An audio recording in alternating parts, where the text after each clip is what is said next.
বাস উদাময়ে ছেড়ে দিল, তার কাজ করে ফেললো। তাহলে দাঁড়িয়ে দাঁড়িয়ে পেশাব করা এটা কি মানুষের কালচার না গরুর কালচার? আপনি দেখবেন অনেক বড় বড় ইউনিভার্সিটি থেকে শিক্ষা লাভ করার পরেও, বড় বড় ডিগ্রি লাভ করার পরেও পেশাব লাগছে কোনো জায়গায় খাড়াইয়া আসতে করে সামনের দরজাটা খুলে বাইর করে কামসেরা নাড়াচাড়া দিয়ে আবার ভিতরে ঢুকে একটা চলে যেতেছে, কোনো খবরও নাই। আছে না নাই? এত বড় ডিগ্রি অর্জন করার পরেও কি মানুষ হয়েছে নাকি এখনো গরুর কালচারের ভিতরে হাবুডুবু খাচ্ছে?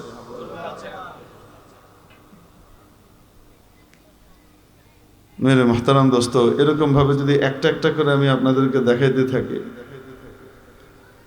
তাহলে হাজারটা দেখাতে পারবো। বড় ডিগ্রি অর্জন করার পরেও, দুনিয়াবি অনেক বড় শিক্ষা অর্জন করার পরেও এখনো জানোয়ারের কালচার থেকে বেরোতে পারেনি। অবচেতনভাবে এখনো জানোয়ারই রয়ে গেছে। এখনো মানবতা মনুষ্যত্বের বিশেষ জায়গাতে আসতে পারে নাই। এখনো ভদ্রতা এবং সভ্যতার ওই স্তরে উন্নীত হতে পারে নাই যে স্তর মানুষকে অন্যান্য হাইওয়ান জানোয়ার থেকে পৃথক করে দেয়। দুনিয়ার হাইওয়ান জানোয়ারের উদ্দেশ্য কি? দুনিয়াতে খায়, দায়, ঘুমায়, পান করে, লেদেশ এনে একটা পর্যায়ে দুনিয়া থেকে বিদায় নিয়ে জায়গা।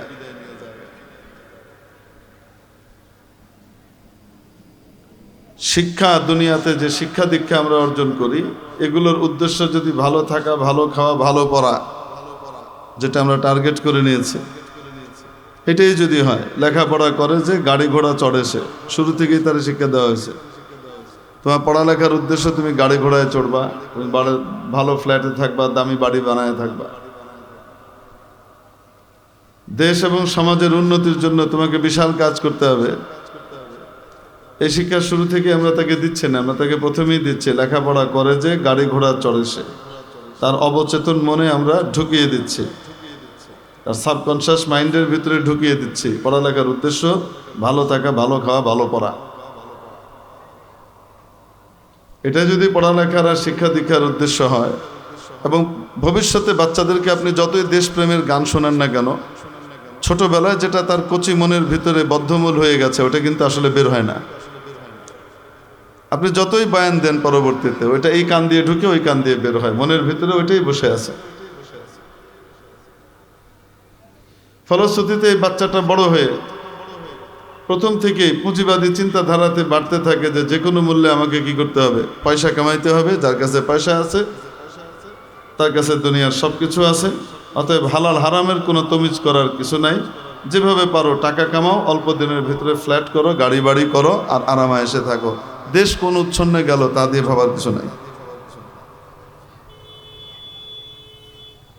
ওই ছোটবেলার ওই উল্টাপাল্টা জিনিসগুলোই বাচ্চাদের মাথার ভিতরে বিদ্যমান হয়ে বসে থাকে, বদ্ধমূল হয়ে থাকে। মেরে ভাই, যদি শিক্ষা দীক্ষার উদ্দেশ্য ভালো থাকা, ভালো খাওয়া, ভালো পড়া এটা হয়, তো তাহলে গরুও তার ভালো খাওন কোথায় আছে এটা বুঝে। আপনি একটা গরুকে বেঁধে রাখেন, আপনার ক্ষেতের মধ্যে বেঁধে রাখছেন, এখানে শুকনা গাছের গুঁড়িগুলা পড়ে রয়েছে, মানে ধান কাটছেন সেগুলোর মুড়িগুলো রয়ে গেছে। আর পাশের ক্ষেতেই, আইলের ওই পাশেই কি হচ্ছে, লক লক করে সুন্দর ধান চারা আছে, গাছ আছে, বিভিন্ন ফসলের গাছ আছে। ওইটা অন্যের, এটা আমার, ওইটা হারাম, এটা হালাল, এই তমিজ গরুর আছে? নাই। গরুকে আপনি এখানে বুঝায় শুনে যতই ওয়াজ করে দিয়ে থুয়ে যান, গরু কিন্তু দড়ি ছিঁড়ে ওই যে যেখানে তাজা ঘাস হেনে যাইব। অবাস্তব না বাস্তব? তো খাওন কোথায় ভালো আর কেমনে ভালো খাওন যায় এটা তো গরুও জানে, এটা ছাগলও জানে, হাইওয়ান জানোয়ারও জানে। শিক্ষার উদ্দেশ্য যদি ভালো থাকা আর ভালো খাওয়া, ভালো পড়া হয়, এটাই যদি হয়, আল্লাহ মাফ করুক, তাহলে গরুর সাথে তার সাথে কোনো উদ্দেশ্যগত পার্থক্য আর বিদ্যমান থাকবে। এত পড়ালেখা করে এখনো গরুই রয়ে গেছে। মেরে মুহতারাম দোস্ত, এজন্য মানুষকে যদি সত্যিকারের মানুষ বানাতে হয়, যিনি মানুষকে বানিয়েছেন সেই আল্লাহ রব্বুল আলামিনের দেওয়া সিলেবাসকে ফলো করতে হবে, তাহলেই মানুষ সত্যিকারের মানুষ হবে। আর সে সিলেবাসের নাম হলো কোরআন। আল্লাহ পাক ইরশাদ করেছেন, আর রহমান, মহাদয়াবান, যার উপর অতিশয় দয়া করেন, আল্লামাল কোরআন, তাকে কোরআন শেখান। খলাকাল ইনসান, এবং কোরআন শেখানোর মাধ্যমে তাকে মানুষ বানান। আগে কোরআনের শিক্ষা, তারপরে মানুষ। দেখতে মানুষ, আসল মানুষে পরিণত হবে, বাহিরের মানুষ ভেতরের মানুষে পরিণত হবে যখন তার কাছে কোরআনই শিক্ষা থাকবে, কোরআনের গুণাবলী থাকবে। না হলে একটা থাকলে আরেকটা থাকবে না। বান্দার হক রক্ষা করলেও দেখা যাবে আল্লাহর হক সে রক্ষা করতেছেন, অথবা আল্লাহর হক রক্ষা করতেছে কিন্তু আসলে মানুষের হক, যেটা বান্দার হক, সে রক্ষা করতেছে না। আর কোরআন শেখায় আল্লাহর হক, বান্দার হক, উভয়ের হক তোমাকে রক্ষা করতে হবে। শুধু আল্লাহর আর বান্দার নয়, বরং পশু পাখির হকও তোমাকে রক্ষা করতে হবে। কোরআন শুধু মানবাধিকার শেখায় না, কোরআন তো মানুষকে পশু অধিকারও শেখায়। আপনি দেখেন সনাতন ধর্মাবলম্বীদের বিভিন্ন আচার আচরণ আছে, ধর্মীয় আচরণ। আগুন জ্বালিয়ে রেখেছে, সেই আগুনের ভিতরে জ্যান্ত একটা ছাগলকে ভিতরে ঢুকাই দিচ্ছে।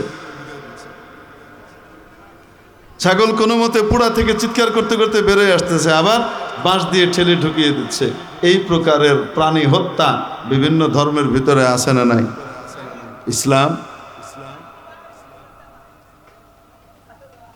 ইসলাম শিখিয়েছে, ইদা কাতালতুম ফাহসিনুল কিতলা ওয়া ইদা যাবাহতুম ফাহসিনুদ যিবহা। কোনো অন্যায়ের কারণে দণ্ডিত ব্যক্তিকে যদি হত্যা করতেই হয়, তাহলে সেটাও উত্তম রূপে করো, যেন অধিক কষ্ট না হয়। প্রাণীকে খাওয়ার অধিকার তোমাকে দেয়া হয়েছে, তাই বলে নৃশংস উপায়ে নয়। একটা প্রাণীকে যখন জবাই করবে, তখনও উত্তম রূপে জবাই করো। ছুরিটাকে ভালো করে ধার দাও, তারপরে এমন জায়গা দিয়ে তাকে জবাই করো, গলার এখান দিয়ে, যেন অতি দ্রুত তার প্রাণ বেরিয়ে যায়, তার কষ্ট কম হয়। ইসলাম তো পশু অধিকারও শেখায়।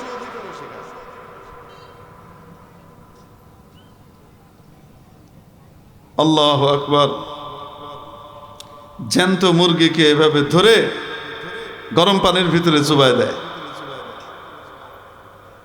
চামড়া টামড়া খসে চলে আসে। এগুলা আমাদের অন্যান্য ধর্মাবলম্বীদের ভিতরে আছে না নাই? ইসলাম হারাম করার দিয়েছে, এটা, এগুলো হারাম। ইসলাম মানুষকে মানুষ বানানো শেখায়, মানুষকে সত্যিকারের মানুষ বানায়, গরু গাধার কালচার থেকে তাকে ভিন্ন করে ফেলে।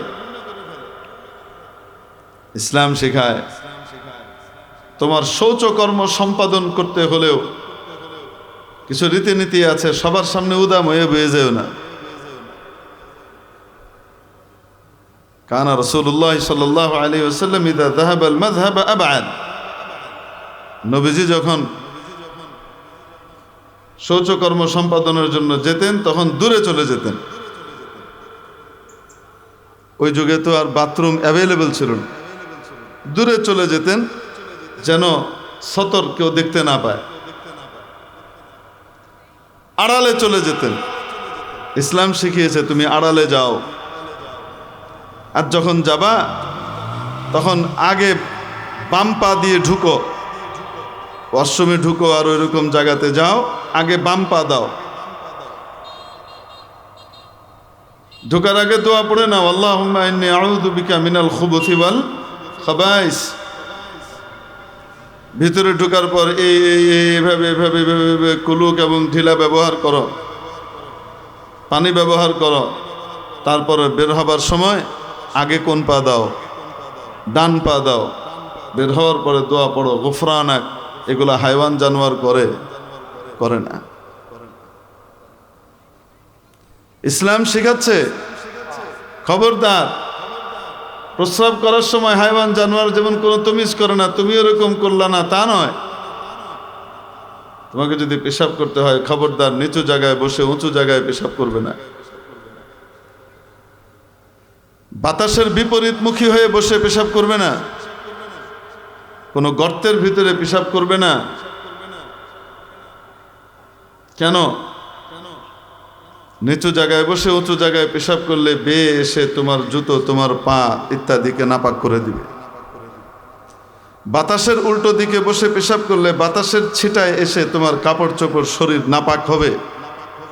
হাইওয়ান জানোয়ারের পাক নাপাকির কোনো তমিজ নাই। দুনিয়ার যে সমস্ত লোক এই ইসলামী শিক্ষায় শিক্ষিত হয় না, বড় ডিগ্রি অর্জন করার পরেও ওই যে খাড়ায় খাড়ায় মিটায় তারপরে আস্তে করে ভিতরে ঢুকায় ফেলায়, সেখানে পবিত্রতা, পরিষ্কার পরিচ্ছন্নতা এবং পবিত্রতার কোনো বিষয় সামনে নাই। কাপড় নাপাক হইল না, শরীর নাপাক হইল না, কি হইল এই বুঝি নেই। গর্তের ভিতরে পেশাব করবা না, নবীজি শিখাচ্ছেন। কেন? গর্তের ভিতরে কোনো প্রাণী থাকে, সেই প্রাণী তার নিজের বাড়িতে আছে, সে এখন তোমার কোনো ক্ষতি করে নাই। এটা তার বাড়ি, সে তোমার কোনো ক্ষতি করে নাই, অযথা তাকে কষ্ট দেওয়ার অধিকার তোমার নাই। গর্তের ভিতরে যে প্রাণীরা থাকে, ইঁদুর, সাপ, এরা মানুষের খুব উপকারিত। কি বলেন আপনারা? ইসলাম তো একটা সাপের অধিকার, একটা ইঁদুরের অধিকারও সংরক্ষণ করে, তার ঘরে তাকে কষ্ট দেওয়ার জন্য নিষেধ করে, যতক্ষণ সে আমার ক্ষতির কারণ না হয়ে দাঁড়ায় সরাসরি। যে ইসলামী শিক্ষা সাপের অধিকার আর ছুঁচো আর ইঁদুরের অধিকার, এটার প্রতিও মানুষকে সচেতন হতে শেখায়। সেই ইসলামী শিক্ষা, কোরআনের শিক্ষা কখনো জঙ্গিবাদের শিক্ষা হতে পারে না।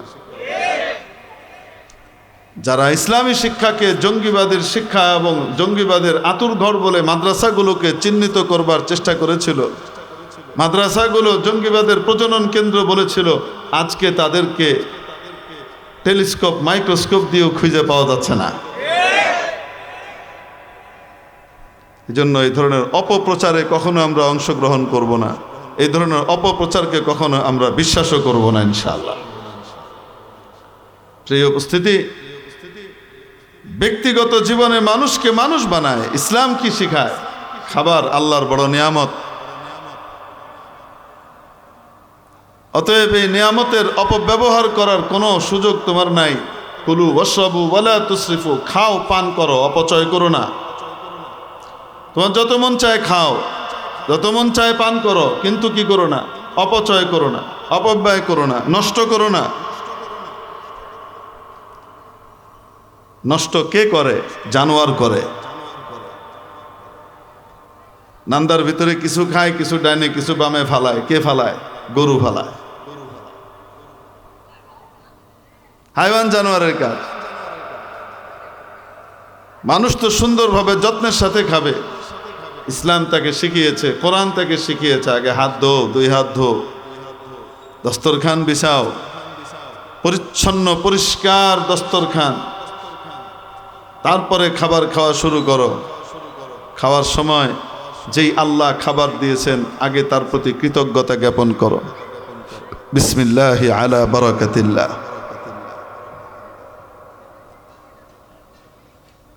কৃতজ্ঞতা জ্ঞাপন করো, তারপরে কি করো? খাওয়া দাওয়া শুরু করো। হাত দুইটাকে 2 কাজের জন্য ভাগ করে দাও। নিম্ন স্তরের কাজগুলোর জন্য বাম হাত, আর ভালো কাজগুলোর জন্য ডান হাতকে বরাদ্দ করো। নবীজি সাল্লাল্লাহু আলাইহি সাল্লাম শিখিয়েছেন না? শিখান নাই? বান্দরও খায়, দেখবেন আপনি, ডাইন হাত বাম হাত সমানে। আরে খায় কি খায় না? নাকি বান্দর আগে হাত ধোয়, তারপরে বিসমিল্লাহ ওয়া বারাকাতিল্লাহ পরে পরে ডাইন হাতে খাওয়া শুরু করে, সুন্দর করে দস্তরখান বিছায়? কোন না কেন? তো দুই হাতে সমানে খাইতে থাকা, এটা কি মানুষের কালচার না জানোয়ারের কালচার? এই জন্য কোরআন আর হাদিস মানুষকে আসলে মানবতা, মনুষ্যত্বের শিক্ষা দেয়। এটা তো ব্যক্তি জীবনের কিছু কথা বললাম। পারিবারিক দিকে লক্ষ্য করেন, নবীজি শিখাচ্ছেন তোমাদের মধ্যে সবচেয়ে সেরা ওই ব্যক্তি যে ব্যক্তি তোমাদের স্ত্রীদের কাছে সেরা, আর আমি তোমাদের মধ্যে আমার স্ত্রীদের কাছে সবচেয়ে বেশি সেরা। জীবনে কোনোদিন স্ত্রীর গায়ে হাত তোলেন নাই নবীজি। জীবনে কোনোদিন নবীজি স্ত্রীকে গালি দেন নাই, বাপের বাড়ি নিয়ে খোঁটা দেন নাই, কোনোদিন কষ্ট দেন নাই।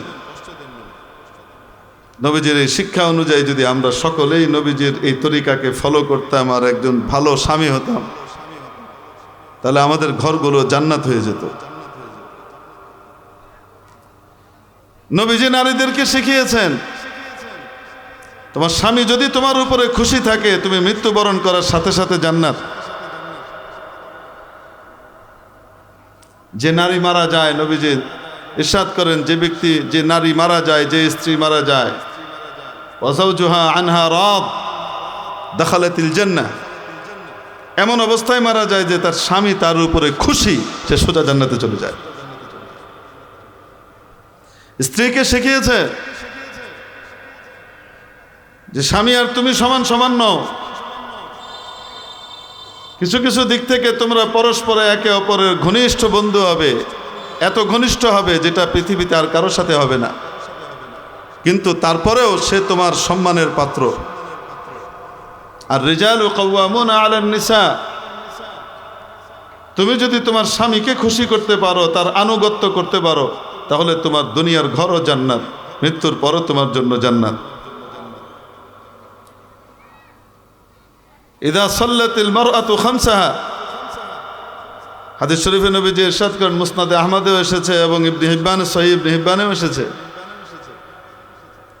কোন নারী যখন তার স্বামী হক কিভাবে আদায় করে, বলছে ইদা সাল্লাতিল মারআতু খামসাহা, কোন নারী যখন 5 ওয়াক্ত নামাজ ঠিকমতো আদায় করে, ওয়াসামাত শাহরাহা, আর রোজা ঠিকমতো আদায় করে রমজানের, ওয়া আহসানাত ফারজাহা, নিজের গোপনাঙ্গের হেফাজত করে, অপাত্রে ব্যবহার করে না, ও আতাআত বালাহা, নিজের স্বামীর আনুগত্য করে,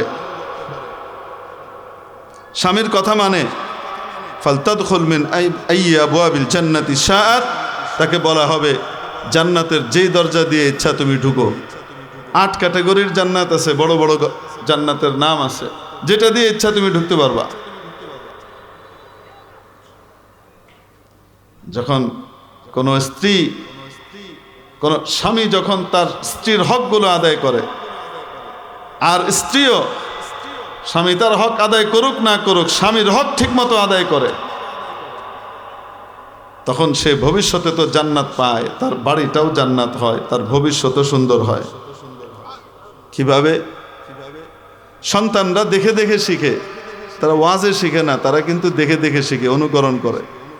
যখন দেখে যে আমার মা, বাড়ির মুরব্বী, বাপকে পরিপূর্ণ মানে, বাপের ইচ্ছার বিরুদ্ধে যায় না, অনেক কিছু মন চায় করতে, কিন্তু তারপরে বলে তোর বাপ রাগ হবে, এটা করা যাবে না,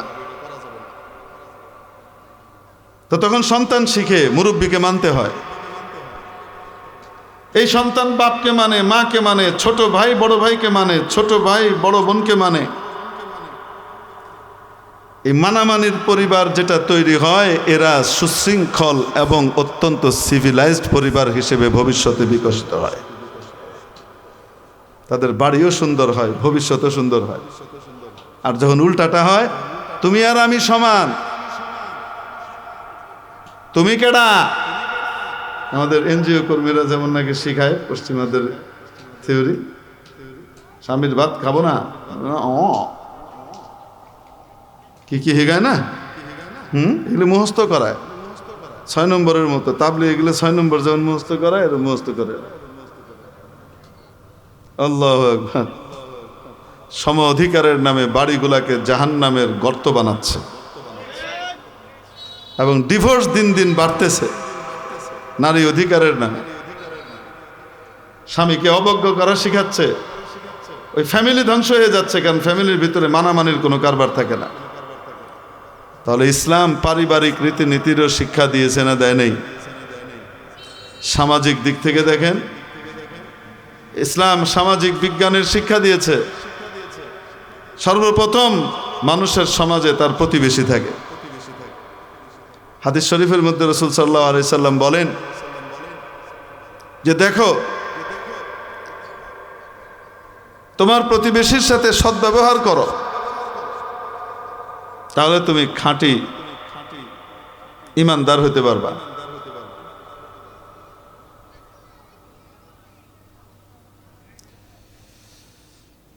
এই আল্লাহ, ওয়াহসিন ইলা জারিক, নবীজি বলেন তোমার প্রতিবেশীর সাথে সদ্ব্যবহার করো।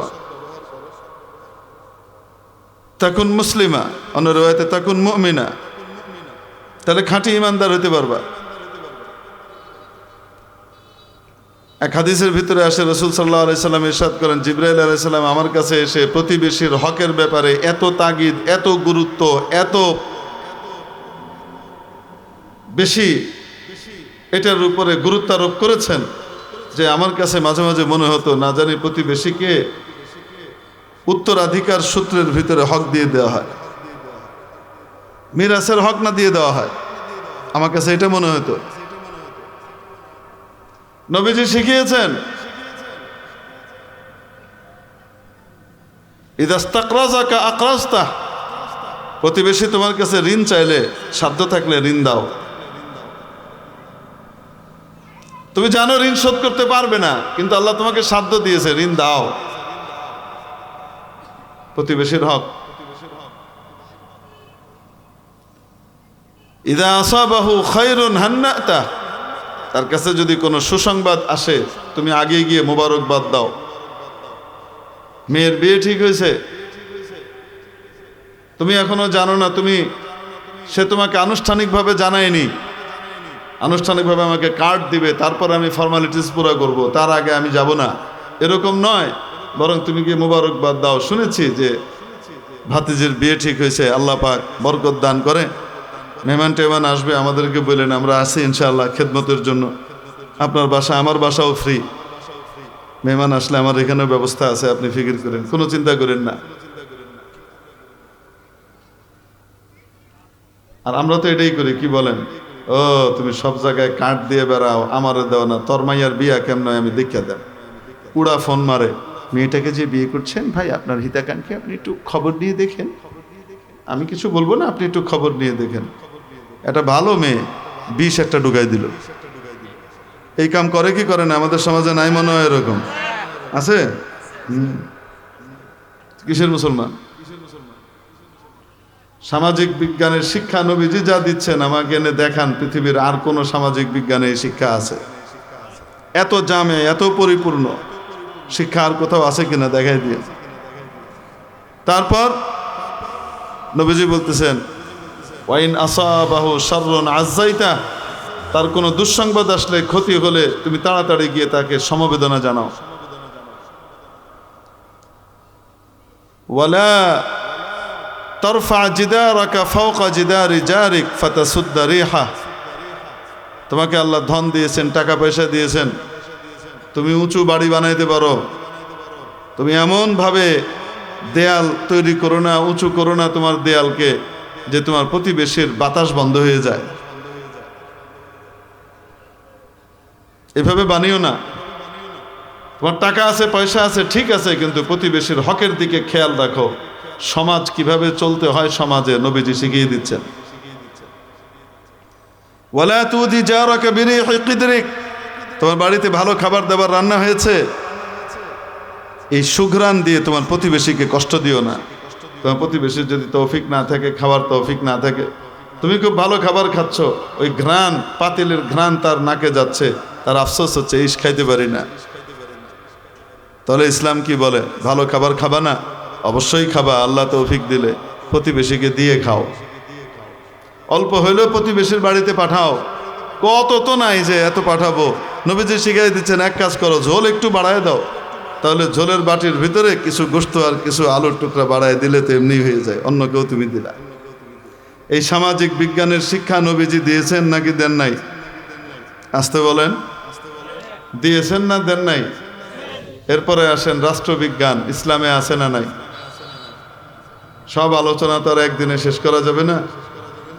হযরত মাওলানা শেখ মুফতি ওলিউল্লাহ সাহেব দামাত বারাকাতুহুম বাংলাদেশের বিদগ্ধ একজন আলিমে দ্বীন এবং অত্যন্ত চমৎকার আলোচনা করেন, হৃদয়গ্রাহী ভাষায় আলোচনা করেন।